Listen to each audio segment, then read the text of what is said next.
Hello friends, দুদিন ধরে ভীষণ গরম পড়েছে। বাড়ির বাইরে বেরোতে চাইলেও বেরোতে পারছি না, কিন্তু আজ বিকেলে বেরোবো ঠিক করেই নিয়েছি। তো চলো স্কুটি চেপে একদম বিকেলটা উপভোগ করা যাক। আর চড়তে চড়তে একটা ফাঁকা জায়গায় অনেক গাছের নিচে দাঁড়িয়ে এই ফুলগুলো কুড়িয়ে নিলাম। তোমরা কে কে আমার মতো এইরকম ফুল দেখলে কুড়িয়ে নাও আর মাথায় গুঁজে নাও, সেটা আমাকে কমেন্ট করে জানাতে ভুলবে না। তো যাই হোক, এমন একটা জায়গায় নিয়ে যাব না, তোমাদের চোখের আর মনের শান্তি হবে। আমার তো মনে হচ্ছিলো এখনই ঝাঁপিয়ে পড়ি। কোথায় এসেছি সেটা আস্তে আস্তে বলছি। দেখো, সবাই এখানে হচ্ছে গিয়ে ওয়ার্ম আপ করছে, তারপরেই কিন্তু তারা প্রত্যেকে দেখো শৃঙ্খলাবদ্ধ হয়ে নিজেদের ওয়ার্ম আপ সেরে নিচ্ছে, তারপরেই কিন্তু হুইসেল দেওয়ার সঙ্গে সঙ্গে জলে ঝাঁপিয়ে পড়বে। আমার তো ভীষণ ভালো লাগছে। বেশ দু মাস মতো হয়ে গেল সুইমিংয়ে ভর্তি হয়ে গিয়েছে আমার ছেলে, কিন্তু প্রতিদিন বিকেলেই আমার যোগা থাকে, তাই এসে দেখা হয় না। তো ছেলে বলছিল মা একদিন যাবে আমার ওইখানে সুইমিংয়ের ওখানে। তো আজকে শনিবার, আমার যোগা বন্ধ, আর দাদা আর ছেলে দুজনেই সুইমিং করে। দাদা এর পরের ব্যাচে নামবে, তো আমি দাদার সঙ্গে স্কুটি করে চলে এসেছি ছেলের সুইমিং দেখতে। ভীষণ ভাল লাগছিল, আর মনে হচ্ছিলো জলে নেমে পড়ি। সাঁতারটা আমি জানি না, তোমরাও কি অনেকেই সাঁতার জানো আশা করি। কে কে আমার মতো সাঁতার জানো না সেটা কমেন্ট করে জানাতে ভুলবে না। তো দাদাও এখন সাঁতার কাটবে এর পরের ব্যাচে, আর ছেলে এই দেখো সাঁতার কেটে নিল। আর ওদের নানা রকম ফ্রি স্টাইল, বাটারফ্লাই কী সব বলে এসব রয়েছে। তো প্রত্যেকটা অ্যাঙ্গেল দাঁড়িয়ে দাঁড়িয়ে দেখলাম। আর এটা মাল্টি জিম অ্যান্ড সুইমিং করার জায়গা, এখানে যোগাও হয়।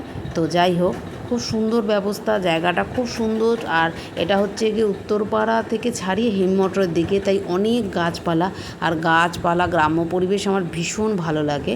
তো আগের ব্যাচ উঠে পড়ছে, এদের হয়ে গিয়েছে, আর যারা করছে তারপরে আবার নতুন ব্যাচ নামবে। এইভাবে সন্ধে রাত 8টা সাড়ে 8টা অবধি চলতে থাকে। তো ভীষণ ভালো লাগে।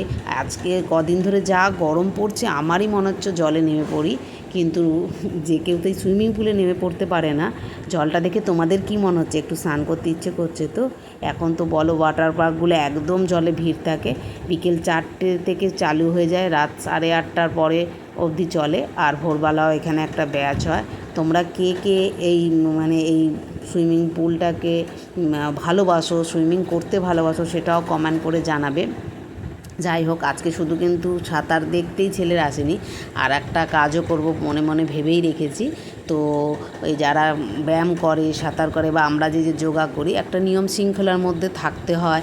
খাওয়া দাওয়াটাও নিয়ম মেনে করতে হয়, বাট মাসে একদিন অনিয়ম তো করাই যায়। আর সেই অনিয়মটা নিশ্চয়ই আজকে আমরা করব ভেবেছি। আমরা মা, ছেলে, বাবা তিনজনই ভেবেছি একটা জিনিস করব। প্রচণ্ড গরম, পারছিলাম না। তো দেখো সামনেই সুইমিং পুলটা এত সুন্দর না, চারদিকে বাড়ি দিয়ে ঘেরা। আর এই দেখো বাড়িতে কি সুন্দর নিজের বাড়ি, আম গাছ চারদিকে, এইরকম পরিবেশটাই আমার ভীষণ ভালো লাগে। আর এই দেখো অনিয়ম করবো বলছিলাম না, তো অনিয়ম শুরু করা হয়ে গেছে।